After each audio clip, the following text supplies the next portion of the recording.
এই গাড়িতে একটা সোনালিকা ছিল আর একটা ছিল মেসি। তো এই দুটো গাড়ি নিয়ে চলছিল, তো এই দুটো গাড়িও এখন বেরিয়ে যাবে এখান থেকে। তো গাইস দেখতে পাচ্ছ একটা কোবোটা লোড হচ্ছে গাড়িতে, ট্রলারে। তো আমাদের এই সাইডে প্রায় কাজ কিন্তু শেষ, আর যা বাকি টুকিটাকি আছে আমাদের পাশে যে আশেপাশে যে গাড়িগুলো আছে, যেগুলো চেনগুলো আছে সেগুলোই করবে হয়তো। তো এই যে গাড়িটা লোড হচ্ছে, আর সামনে যেটা গাড়িটা আছে সেটা হচ্ছে আমাদের স্বরাজ 855 নিউ মডেল। এই যে দেখতে পাচ্ছ ইনি মানে কমিশনে নিয়ে এসেছিলো গাড়িটাকে। হ্যাঁ, তো কমিশনে নিয়ে এসেছিলো। দাদা ব্যবসা সেরকম নেই না? বৃষ্টির জন্য ব্যবসা নাই, ঠিক বলেছেন। তো গাড়িটা যাই হোক, গাড়িটা লোড হচ্ছে। দাদা এটা কোথাকার গাড়ি?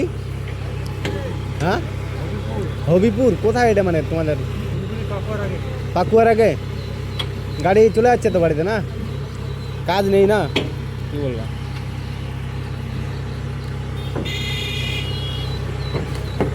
এই দেখতে পাচ্ছ মানে এখনকার নতুন নতুন সিস্টেম সব দেখতে পাচ্ছ। বিন্দাসে যেরকম লোড হয়ে যাচ্ছে গাড়ি, মানে ট্রাক্টরে নিয়ে যাচ্ছে। আগে এই বড় বড় গাড়িগুলোকে তো করে লোড করে নিয়ে যেত, এখন তো তা না। এখন মনে করেন সব 44 এগুলোর উপর লোড করে নিয়েই চলে যাচ্ছে।